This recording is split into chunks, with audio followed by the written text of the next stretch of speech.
大家好，我是夏妈。今天晚餐做的剁椒鱼头，买菜的时候我一起买了一点这种湘西泡菜，湖南大街小巷都有，欢迎大家来吃哈。然后这边就是各种蔬菜混合在一起，加上辣椒油调料给它拌一拌，酸辣够味儿，就是中式沙拉。鱼头中午拿回来的时候，我就用葱姜米酒盐里里外外给它涂抹均匀，放到冰箱腌到就是下午5点多钟，现在是5点多钟，然后你就给它剪干净，把那个水分沥干，放到盘子底下。一定要用新鲜的鱼头蒸出来才好吃，你下面垫一点生姜，上面也铺上一点。我们家是自己做的剁辣椒，但你们没有，你们可以用这个就是蒜香的朝天椒，它里面是有那个油的，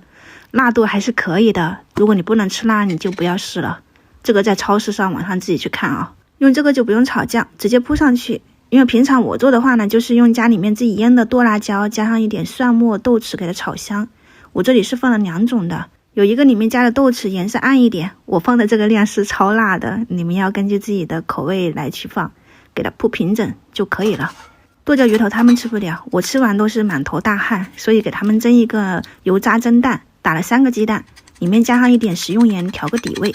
用筷子彻底给它搅拌均匀哈，就是蛋清蛋白一定要混合均匀，再倒入60到70度左右的热水，水量1比1.5，我每次都是随意放的。然后你给它搅均以后，把上面的浮沫撇干净。自己炸的油渣我放到冰箱冻起来的，吃的时候拿一把出来，放到那个蛋液里面。这边再来蒸一个蔬菜，白菜给它掐断放到底部，铺上金针菇跟泡好的粉丝。我自己家里面有这种蒜头油酥，还剩下一点，里面倒上一点生抽，给它晃匀倒上去就可以了，不用自己熬酱。食材我都是根据自己家里的调料给它去安排的。这3个菜都是可以蒸15到18分钟左右，所以可以一起出锅。然后在蒸的过程中我也没有闲着，来做一个柠檬百香果蜂蜜酱。柠檬我用的是香水柠檬，切了一个放进去哈，你可以把那个柠檬汁捣碎一下，我忘记捣了。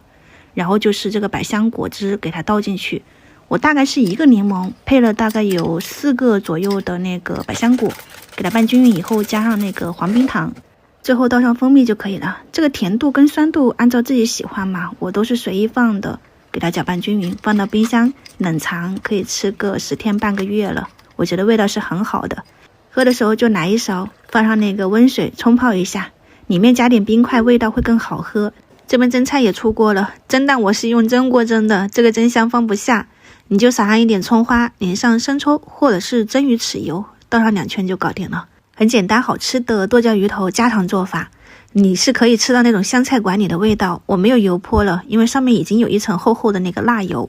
鱼头吃完了，这个汤不要浪费，你煮上一点清水面放上去泡一泡，真的味道很好吃。今天我们家的晚餐就是这几道蒸菜，喜欢就去试一下吧。明早再见，拜拜。